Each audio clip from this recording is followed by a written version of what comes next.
Varicose veins కి సరైన చికిత్స కోసం సంప్రదించండి ఎవిస్ హాస్పిటల్. నమస్తే, వెల్కమ్ టు సుమన్ టీవీ. నేను గిరిజ. ఇవాళ మనతో పాటు ఉన్న అతిథి వచ్చేసి 2 తెలుగు రాష్ట్రాలకి బాగా సుపరిచితులు. ఎవరు తెలీదు అనే మాట లేదు, బాగా సుపరిచితులు అంటేనే అర్థమవుతుంది. అంతేకాకుండా జ్యోతిష్యపరంగా ఎంతోమందికి మంచి ఉన్నత స్థానానికి వెళ్ళే మార్గాన్ని చూపారనొచ్చు. అలాగే మనకు నిత్య జీవితంలో జ్యోతిష్యపరంగా ఎదురయ్యే సమస్యలకి కూడా ఎంతోమందికి ఎన్నో రకాల రెమెడీస్ కూడా చెప్పారు. మరి తను ఎవరో కాదు, ప్రముఖ జ్యోతిష్య పండితులు, శ్రీచక్ర పీఠ వ్యవస్థాపకులు బ్రహ్మశ్రీ డాక్టర్ ప్రదీప్ జోషి గారు ఉన్నారు. వారితో మాట్లాడతాం. గురువు గారు నమస్కారం. శ్రీమాత్రే నమః. గురువు గారు, ఈ ఆశ్లేష నక్షత్రంలో పుట్టిన వాళ్ళు ఖచ్చితంగా ఆశ్లేష బలి చేయాలి అని అంటూ ఉంటారు. మరి అది ఎంతవరకు కరెక్ట్? అంటే ఆ నక్షత్రంలో పుట్టిన వాళ్ళు ఆ బలి చేయకపోతే అంటే వివిధ రకాల సమస్యలను ఎదుర్కొంటారు, లేకపోతే ఏదో చిక్కుల్లో పడిపోతారని అంటూ ఉంటారు. మరి దానికి సంబంధించి చక్కటి వివరణ తెలియజేస్తారా గురువుగారు? శ్రీ గురుభ్యో నమః. శ్రీమాత్రే నమః.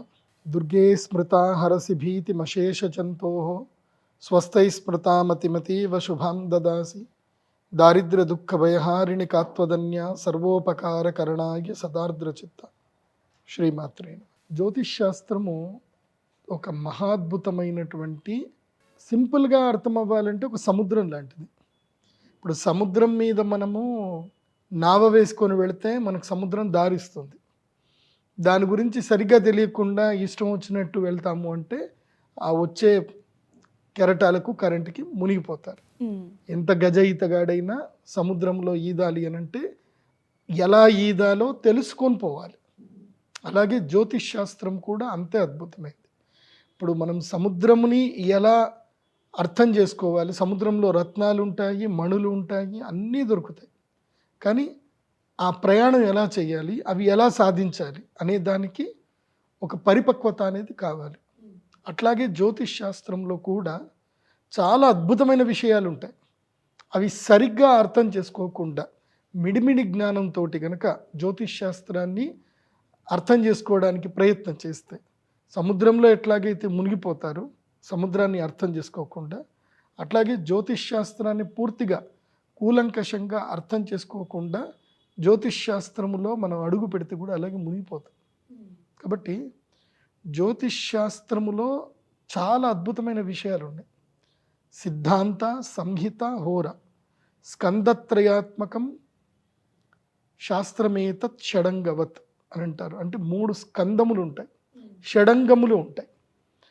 ఆ షడంగములతో కూడుకున్న దాంట్లో అద్భుతమైనటువంటిది హోరాశాస్త్రం, ఆ తరువాత సంహితా శాస్త్రం. సిద్ధాంతము అంటే ఏంటంటే క్యాలిక్యులేషన్స్. ఈ పరిక్రమంలో మనకి హోరాశాస్త్రం ఏం చెప్తుందంటే ఒక్కొక్క వ్యక్తి ఒక్కొక్క నక్షత్రంలో పుడుతున్నారు.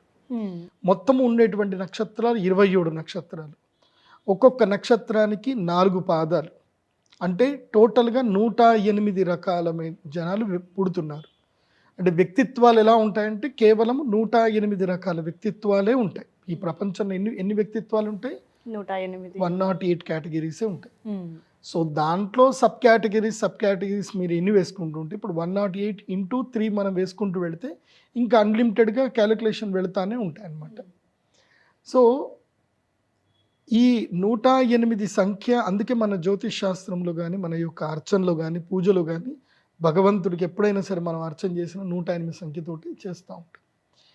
ఈ నక్షత్రాలలో 27 నక్షత్రాలు ప్రత్యేకమైనవే. అందులో ఈ నక్షత్రమే గొప్పది, ఈ నక్షత్రం తక్కువ అని చెప్పడానికి లేదు.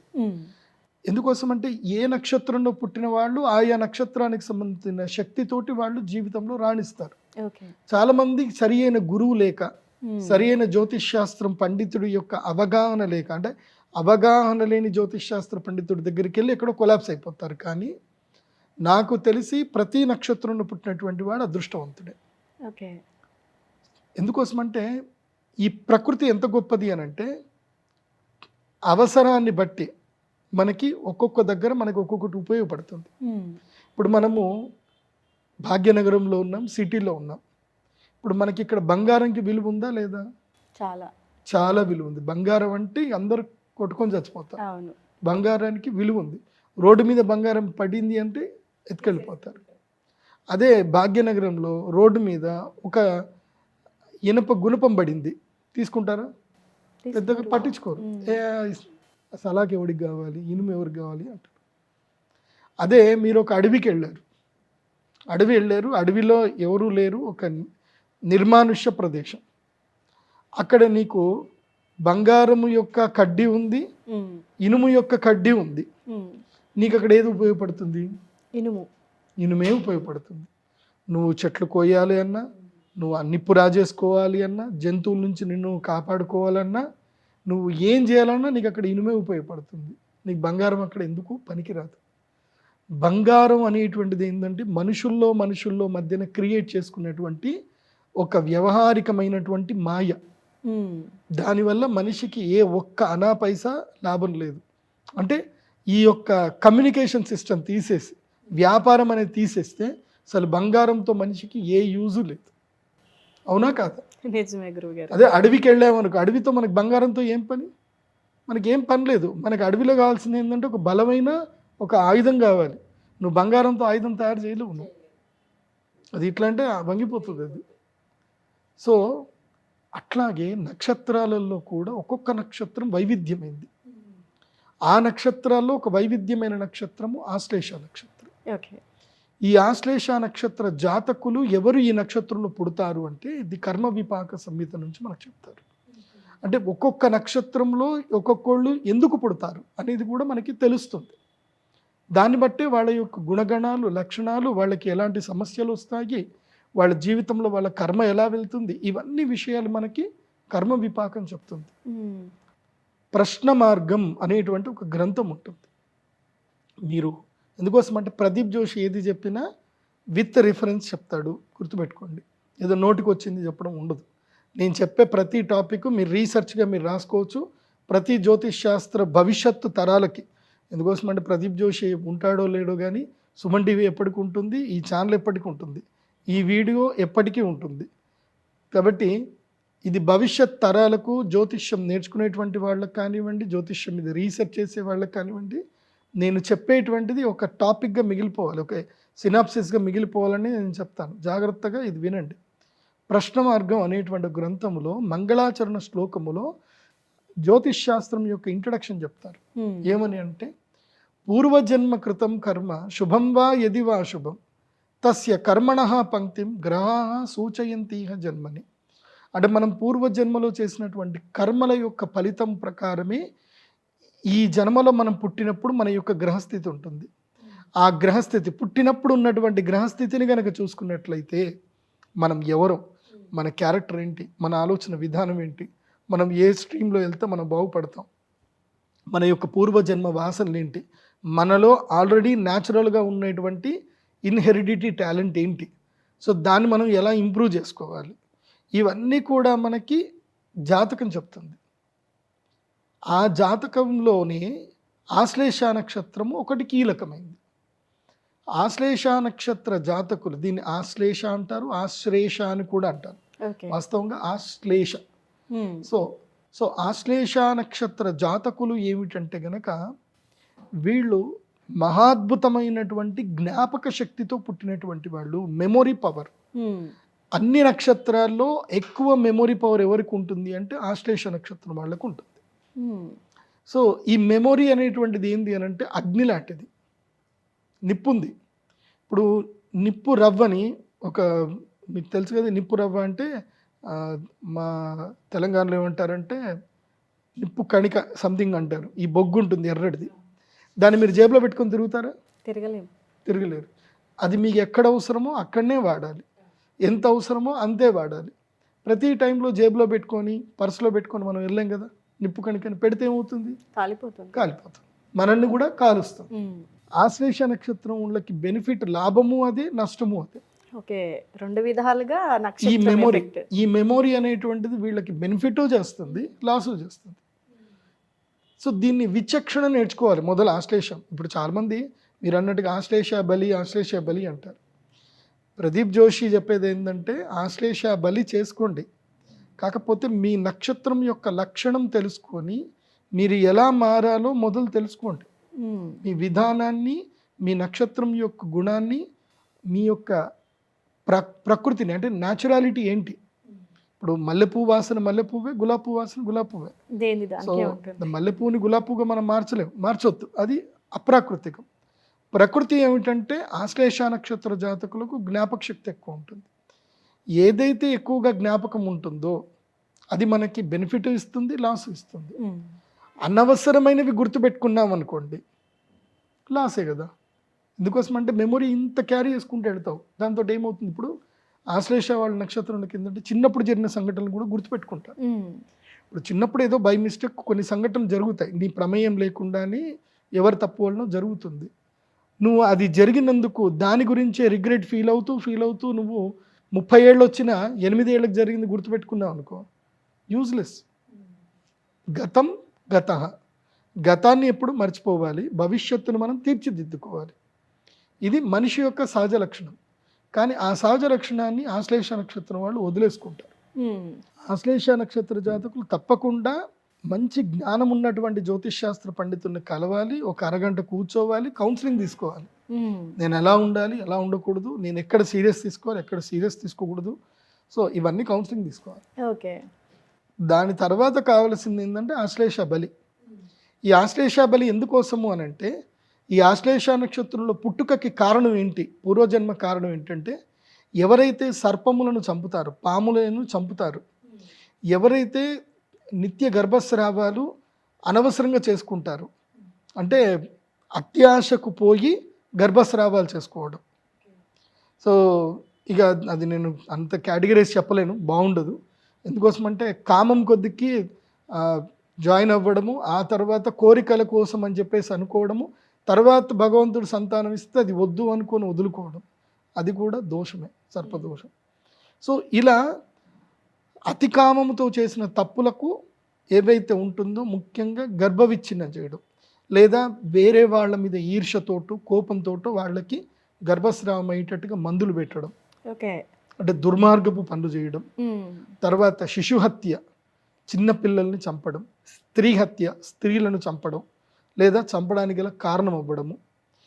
అదేవిధంగా ముఖ్యంగా సర్పజాతి, అది కాకుండా ఈ అప్పుడే పిల్ల బయటకు వస్తున్నప్పుడు ఆ కోడి గుడ్లని, ముఖ్యంగా అది కోడి గుడ్లని చెప్తారు, కాకపోతే నేను చెప్పేది ఏంటంటే ఏదైనా హింసనే. సో గుడ్లు పగలగొట్టడము, ఇలాంటివి ఏవైనా చేయడము. గుడ్డు పగలగొట్టడం కూడా దోషంగానే అంటారా గురుగారు? కాలం మారుతుంది, కాలం మారుతున్న కొద్దికి కొన్ని మనము చెప్పినా తప్పు అవుతాయి, చేసేటోళ్ళు చేస్తారు, గుడ్డును వెజ్ అనేటోళ్ళు కూడా ఉన్నారు, దానికి నేనేం చెప్పాలి. సో అది అది ఒక కైండ్ ఆఫ్ వెళ్తా ఉంది. కాకపోతే శాస్త్రం ఏం చెప్తుందో అది చెప్తున్నాను నేను, అంతే. సో ఇది అనే కాదు, ఒకటి తల్లికి దుఃఖం కలగకూడదు. ఇప్పుడు నువ్వు గుడ్డు పగలగొట్టావు, అది తల్లికి తెలియదు. ఇప్పుడు అన్ని బాయిలర్ కోడ్లు తయారయ్యాయి, అవి గుడ్లు పెడతా ఉన్నాయి, వాటికి గుడ్డు వచ్చింది కూడా సంగతి కూడా తెలియదు. వాటికి ఆ లవ్ ఎఫెక్షన్ దాని మీద ఉండనే ఉండదు. సో నాకు తెలిసి దానికి పెద్దగా రీజన్ అయితే ఉండదు. బట్ అక్కడ ఆక్రోషం అనేది ఉండాలి. ఇప్పుడు ఒక పక్షి తన ప్రేమగా గుడ్లు పొదిగింది, ఆ పక్షి కంటెదురుగాని గుడ్లు నువ్వు తీస్తున్నావు, ఆ పక్షి ఆక్రోశిస్తుంది ఏం చేయలేక, అది దోషం. ఆక్రోషణ ఉండకూడదు, నువ్వు చేసే పనిలో ఆక్రోషణ ఉండకూడదు. ఇప్పుడు ఒక కుక్క పిల్లని పెట్టింది, ఆ పిల్లని పెట్టగానే ఆ మాధుర్యం, తల్లి యొక్క మాధుర్యాన్ని, పాలని తీసుకోక ముందే తల్లిని బిడ్డను వేరు చేస్తావు, ఆ తల్లి క్రోధిస్తుంది. తల్లి బిడ్డని వేరు చేయడము, అది ఆక్రోషం అనేది ఉండకూడదు. సింపుల్. పాపం అంటే ఏమిటంటే ఇతరులకి మన వల్ల పెయిన్ జరగడమే పాపం.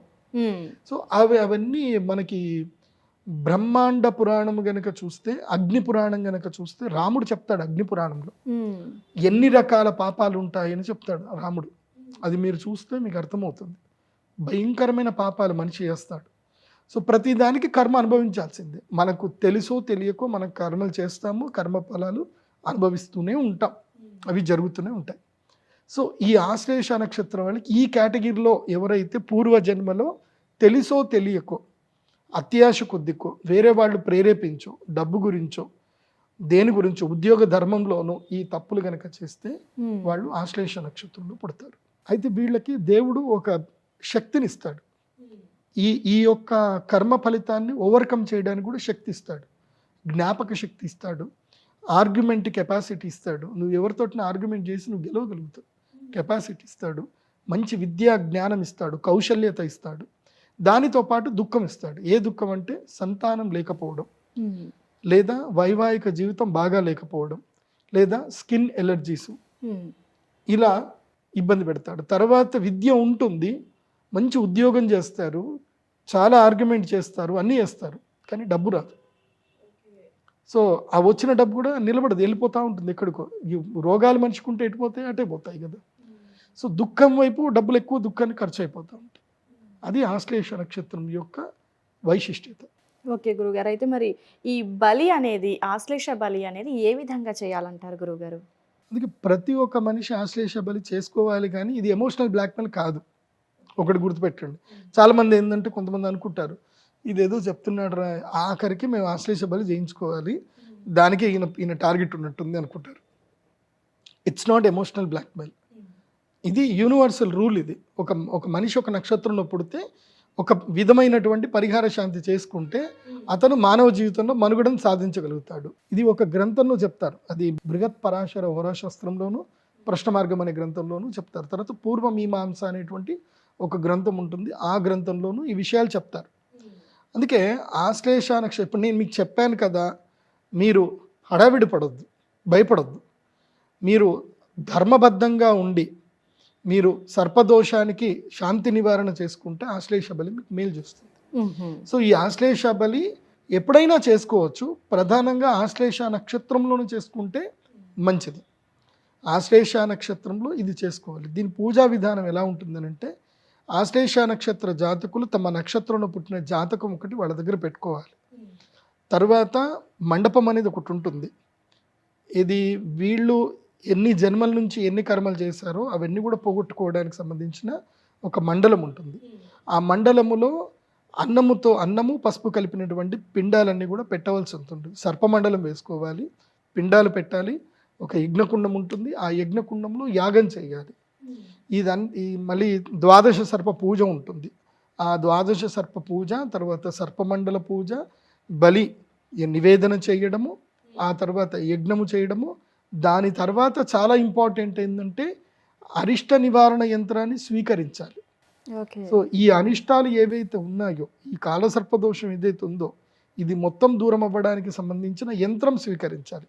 అప్పటి వరకు చేసినంత మంత్రం, పంతులు గారు ఎవరైతే విధి విధానం చేసినటువంటి తాంత్రికుడు ఎవరైతే ఉంటాడో ఆయన మంత్ర ఉచ్చారణ చేస్తాడు. ఆయన ఏం చేస్తాడు అంటే మంత్రమును యంత్రంలో నిక్షిప్తం చేస్తాడు. ఓకే. ఆ చేసే పూజ అంతా కూడా తంత్ర విధానం, బలులు పెట్టడము, యజ్ఞం హవిస్సు వేయడము, ముద్రలు వేయడము, సర్పముద్ర చేయడము, ఇవన్నీ కూడా ఏంటంటే తంత్రం. సో మంత్రము తంత్రము ఇవి రెండిటి యొక్క శక్తి నిక్షిప్తం చేయడము యంత్రం. ఆ యంత్రమును ప్రసాదంగా స్వీకరించాలి ఆశ్లేష బలి తర్వాత. యంత్ర ప్రసాదం లేకుండా ఆశ్లేష బలి చేస్తే ఆ పూజ యొక్క ప్రభావం కేవలం మీకు ఒక పక్షం మాత్రమే ఉంటుంది. పక్షం అంటే ఏంటి? ఒక 15 రోజులు మాత్రమే ఉంటుంది. ఆ తర్వాత మళ్ళీ దాని యొక్క ప్రభావం వెళ్ళిపోతుంది. మళ్ళీ ఆశ్లేష బలి చేస్తా కూర్చుంటామా అంటే చేయలేం. ఆ శక్తిని మనము యంత్రంలో నిక్షిప్తం చేసుకొని ఆ యంత్రము మనము మన ఇంట్లో పెట్టుకొని ప్రతి పౌర్ణమి చంద్రుడి వెన్నెల పడుతున్నప్పుడు ఆ యంత్రమును చంద్రుడి వెన్నెల్లో చూపిస్తూ ఒక 15 నిమిషాలు ధ్యానం చేసుకోవాలి. అలా ధ్యానం చేసుకుంటూ ఆ యంత్రమును చక్కగా ఫ్రేమ్ చేసుకొని నిత్య దీపారాధన, ప్రతిరోజు ఆ యంత్రంలోకి దండం పెట్టుకోవడము, ఇలా చేసుకోవడం వల్ల ఏంటంటే ఆ యంత్రము ఎవరి ఇంట్లో ఉందో వాళ్ళకు ఒక ఐడెంటిటీ అనమాట. ఏమిటి? అథర్వణ వేదంలో సూచించిన విధంగా వీళ్ళు ఆశ్లేష బలికి పరిహారం చేశారు కాబట్టి సర్పదోషములు కానీ ఆశ్లేష నక్షత్రానికి సంబంధించిన దోషములు ఏవి కూడా ఇతనికి రాకూడదు, ఏవి కూడా ఇతను రావద్దు. ఎందుకోసం అంటే ఇతని దగ్గర యంత్రం ఉంది. ఆ యంత్రం ఏంటంటే ఒక ఐడెంటిటీ అనమాట. నువ్వు ఆశ్లేష నక్షత్ర బలి పూజ చేసేసావు అని నీకు ఒక ఐడెంటిఫికేషన్. సో అది ఉంది అంటే ఇంక నీకు అది రక్షణ. కాబట్టి మంత్రము, యంత్రము, తంత్ర విధానముతో చేసుకునే ఆశ్లేష బలి పూజ మాత్రమే పరిపూర్ణమైనటువంటి సిద్ధిని కలిగిస్తుంది. కాబట్టి అది కూడా చేసేటువంటి పూజ కూడా అమ్మవారి దేవస్థానంలో కానీ, శివుడి దేవస్థానంలో కానీ, శివ సాన్నిధ్యంలో కానీ ఎక్కడైనా చేసుకోవాలి. అది కాకుండా ఆశ్లేష బలి పూజ తర్వాత ప్రసాదంగా తప్పకుండా గరుడ పచ్చ తీసుకోవాలి. గరుడ పచ్చ స్టోన్ తీసుకోవాలి. ఎందుకోసమంటే ఇక గరుత్మంతుడి యొక్క అనుగ్రహం మీ మీద కలిగిస్తున్నట్టు. గరుత్మంతుడు సర్పములు అన్నదమ్ములే, కానీ వాళ్ళిద్దరికి వైరం ఉంటుంది. ఓకే. కాబట్టి గరుత్మంతుడు రక్షణకి రావాలి, ఇంకా శరీరం మీదకి రక్షణకు రావాలి. వస్తే ఈ యొక్క సర్ప నక్షత్రమైనటువంటి ఆశ్లేష నక్షత్ర దోషాలు ఇతనికి అంటవు ఇంకా. సో గరుత్మంతుడు రక్షణకు రావాలి. సో అందుకే గరుడ పచ్చను ధరించాలి, లేదంటే కనీసం పచ్చల మాల, క్వాడ్స్ మాల అయినా సరే ధరించాలి. అందుకోసం అంటే పచ్చలు కొంచెం కాస్ట్ ఎక్కువ ఉంటాయి, 40,000-50 వేలకు పైనే ఉంటాయి కాస్ట్. సో అవి ఒకవేళ కొనుక్కోలేకపోయినా కనీసం గ్రీన్ కలర్ క్వాడ్స్ మాల అయినా సరే ధరించాలి. నిత్యము గరుడ ద్వాదశ స్తోత్రమును చదవాలి. ఇది ఆశ్లేష బలి పూజా విధానము, ఆశ్లేష బలి యొక్క నక్షత్ర వైశిష్ట్యము, పరిహారం. అంటే గురుగారు ఒక్కసారి చేయించుకుంటే సరిపోతుందా ఇది? ఒకసారి చేసుకుంటే సరిపోతుంది. ఒక 5 years తర్వాత మళ్ళీ ఆ యంత్ర శుద్ధి చేసుకొని మళ్ళీ ఒకసారి కూడా చేసుకోవచ్చు. మీరు ఆర్థికంగా బలంగా ఉంటే ఎవ్రీ 5 yearsకి ఒకసారి చేసుకుంటే మంచిది. ఓకే. అయితే గురుగారు ఈ ఆశ్లేష బలి అనేది మగవాళ్ళకు ఒక రకంగా, ఆడవాళ్ళకు ఒక రకంగా ఏమైనా ఉంటుందా? అందరికీ ఒకటే రకంగా ఉంటుందా? లేదు, అందరికీ ఒకే రకంగా ఉంటుంది. ఈ ఆశ్లేష బలి మా శ్రీచక్ర పీఠంలో మేము ప్రత్యేకంగా చేయిస్తాం. ఓకే. కాబట్టి ఎక్కడ పడితే అక్కడ మీరు చేయించుకోకండి. మీరు ఎక్కడికి వెళ్ళినా ఇప్పుడు నేను చెప్పిన విధానంగా వాళ్ళు కంప్లీట్గా ఆశ్లేష నక్షత్రం గురించి చెప్పగలగాలి. అండ్ ఆ యంత్రం ఉండాలి. యంత్రం లేకుండా మీరు చేసుకుంటే వేస్ట్. అరటి పండ్లు చేతిలో పెడతారు, వేస్ట్. గురుగారు ఈ ఆశ్లేష బలి అనేది ఎప్పుడు చేయాలంటారు గురువుగారు? ఈ ఆశ్లేష నక్షత్రంలో ఉన్నప్పుడే చేసుకోవాలి. నక్షత్రంలో చేస్తే మంచి పరిహారం దొరుకుతుంది, అంటే 100% సొల్యూషన్ ఉంటుంది. ఇది ఆశ్లేష నక్షత్రము ఉదయ వ్యాప్తంలో ఉన్నప్పుడు, అంటే ఉదయం 6 గంటల నుంచి 2 గంటల లోపల ఎప్పుడైనా ఆశ్లేష నక్షత్రం ఉండాలి. ఆ టైంలోనే చేసుకుంటే, ఉదయ వ్యాప్తం ఉన్నప్పుడు ఆశ్లేష బలి చేయించుకుంటే మంచిది. అంటే గురుగారు మనకు నక్షత్రాలు కంటిన్యూగా వస్తూ ఉంటాయి కదా, సో అప్పుడు అంటే ప్రత్యేకించి ఈ రోజు అనేది ఏమైనా ఉంటుందా? ఆశ్లేష నక్షత్రం అంటే మనకు కొన్ని పర్వదినాలు అంటూ ఉంటారు కదా, సో అలాంటప్పుడు ఏమైనా చేయొచ్చు అంటారా మరి? షష్ఠి తిథి ఆశ్లేష నక్షత్రం కలిసి వస్తే బాగుంటుంది. షష్ఠి ఆశ్లేష రెండు కలిసి రావాలి, అది కలిసి వస్తే బాగుంటుంది. మీరు క్యాలెండర్లో చూసుకోవాలి. ఆశ్లేష నక్షత్రము షష్ఠి కాంబినేషన్లో ఎప్పుడన్నా వస్తే అది చాలా మంచిది. ఎందుకోసం అంటే షష్ఠి తిథి సుబ్రహ్మణ్య స్వామికి చాలా ఇష్టమైన తిథి. అదే రోజు ఆశ్లేష నక్షత్రం వస్తే సుబ్రహ్మణ్య షష్ఠి రోజు ఆశ్లేష బలి పూజలు చేసుకుంటే మంచిది. గురుగారు మరి ఈ ఆశ్లేష బలి అనేది ఎక్కడ చేస్తారు గురుగారు? ఇది మా అమ్మవారి యొక్క పీఠములో, శ్రీచక్ర పీఠములో ప్రత్యేకంగా అర్చకులు ఉంటారు, దీనికి సంబంధించిన తాంత్రికులు ఉంటారు, పూజా విధానం ఉంటుంది. అక్కడనే మా అమ్మవారి దేవస్థానంలోనే చేస్తాం. ఈ పూజ ఎవరైతే చేయాలనుకుంటున్నారో వాళ్ళు ఏమీ తీసుకురావాల్సిన అవసరం లేదు. 2 జతల బట్టలు తెచ్చుకుంటే చాలు. కార్యక్రమం మొత్తం మేమే అన్ని అరేంజ్ చేస్తాము. కూర్చొని మీరు పువ్వులు పండ్లు అవి తెచ్చుకుంటే చాలు. చక్కగా పూజ అది అంతా చేసుకున్న తర్వాత ఔభృత స్నానం ఉంటుంది. బలి అయిన తర్వాత ఔభృత స్నానం ఉంటుంది. అది అయిపోయిన తర్వాత యంత్ర ప్రసాదము ఉంటుంది, అది తీసుకొని వెళితే సరిపోతుంది. అంటే ఎంత సమయం పడుతుంది గురుగారు ఈ ఆశ్లేష బలి పూజ? దాదాపు 3 గంటల సమయం పడుతుంది, 3-4 గంటల సమయం పడుతుంది. కోసం అంటే చాలా పెద్ద పూజ ఇది. 3-4 గంటలు టైం అవుతుంది. ఈ ఆశ్లేష నక్షత్ర బలి అవ్వగానే రత్నము, యంత్రము ఇవి 2 మేము ప్రసాదంగా ఇస్తాం. సో చూసారు కదండి, ఆశ్లేష నక్షత్రంలో పుట్టిన వాళ్ళు ఏదో తెలిసి తెలియని వారితో వెళ్ళి చేయించేసుకుంటే గురుగారు అన్నట్టుగా ఏదో అరటిపండు చేతిలో పెట్టి పంపించినట్లుగా ఉంటుంది. ఎందుకంటే దోషం అనేది తొలగిపోదు. సో దీనికి సంబంధించి ఎవరైనా ఈ ఆశ్లేష బలి చేయించాలనుకున్నా, లేదు ఇంకా ఇతర వేరే విషయాలు ఏమైనా తెలుసుకోవాలి, ఫర్ మోర్ డీటెయిల్స్ అనుకున్న వాళ్ళు pradeepjoshi.com వెబ్సైట్ని విజిట్ చేసి కన్సల్ట్ అవ్వచ్చు.